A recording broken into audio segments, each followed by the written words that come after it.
Hi, I'm Sarah Ellis, and I worked with Rebecca Freeman and Natalie Fisher on the Algodo project for Physics Lab Section 1.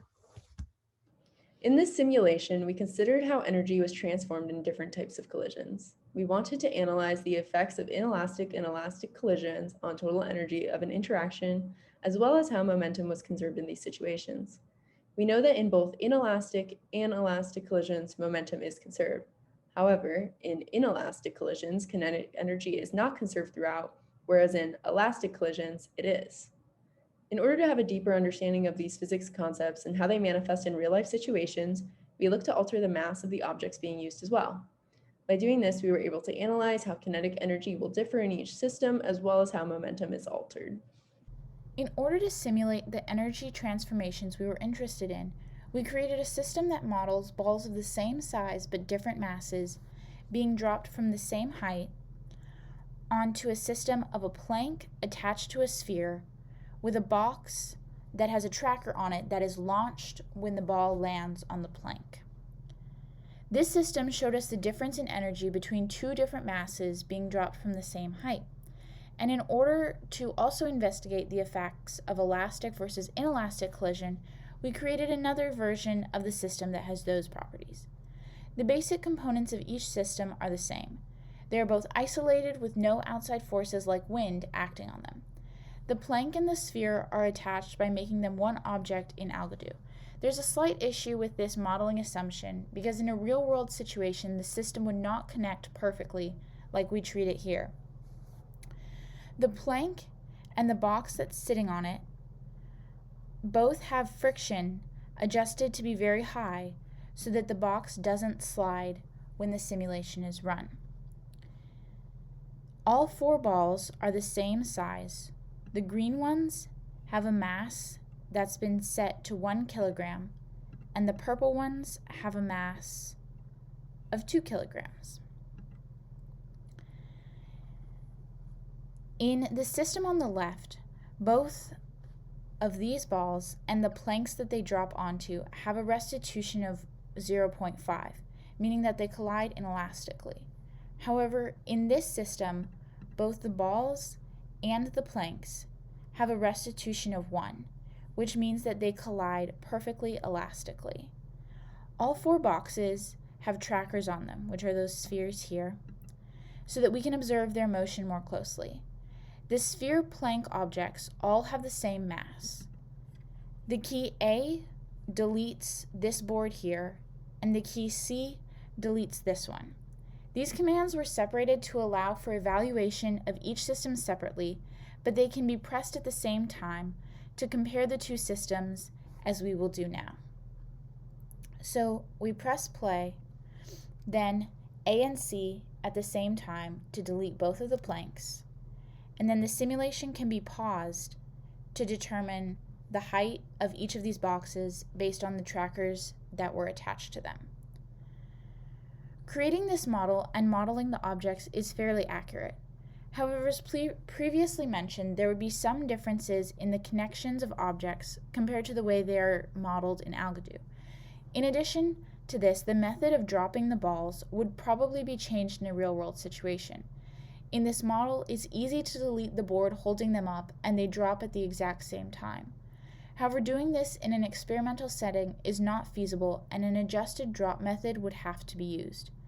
In addition, in order to be able to observe each system by itself, we set different destroy keys for each board. However, it's not possible to delete them at exactly the same time. So it's likely that there is a slight timing delay between the flights of each of the boxes. A major limitation of Algodo and our model in it is that the inelastic collision, it is impossible to tell where the energy goes that is not transformed into the movement of the objects in our system. There is no sound in the simulation and no method of detecting heat or deformation that would occur. So we have no knowledge of the transformation of kinetic energy to types of energy other than the movement that we can visually see on the screen. We learned a lot about the interplay between energy, collisions, and momentum. This project enabled us to visualize exactly how adjustment to physical properties of objects affect their energy and momentum. While Algodo offered valuable information about kinetic energy and potential energy, it was not able to track the energy lost in the inelastic collisions, which would likely help us better understand the results of the simulation. As you can see in the setup of the simulation, all of the masses start at the same height. This is important as we can be certain that the balls of the same mass but different restitution will begin with the same potential energy. This makes the situation much easier to analyze as we must only consider how restitution is affecting the energy transformation of each situation. As you would predict based on what we have learned, the inelastic collision yielded a loss of energy, which can be seen by the max height attained of the boxes when in free fall after the collision. The inelastic collision between the ball and the seesaw gave a smaller max height of the launched box than the elastic collision between the ball and the seesaw. In addition to this, when we looked at the balls of different masses and same restitution, we see that the ball of greater mass, which has greater potential energy, results in a box attaining a greater max height than the ball of a smaller mass. This aligns with what you would expect in real-life application. We were surprised by how close the max height of the box was between the larger mass that underwent an inelastic collision and the smaller mass that underwent an elastic collision. I think this was mostly odd due to the random selection of the mass and restitution values that we picked, but it does seem to make sense physically.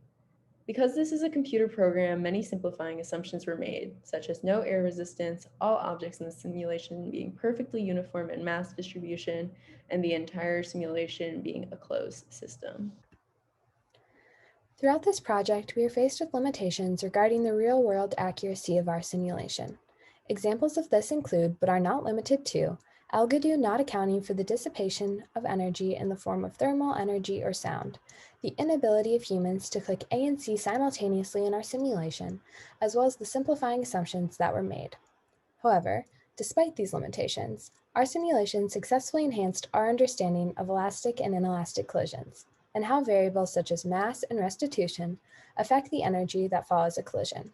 We found that a ball with greater mass and restitution started with a greater potential energy due to its mass, and demonstrated the law of conservation of energy, which can be seen if you use Algodo to measure the box's kinetic energy following the ball's collision with the seesaw. Furthermore, this law also proved true for the smaller mass with the same restitution value.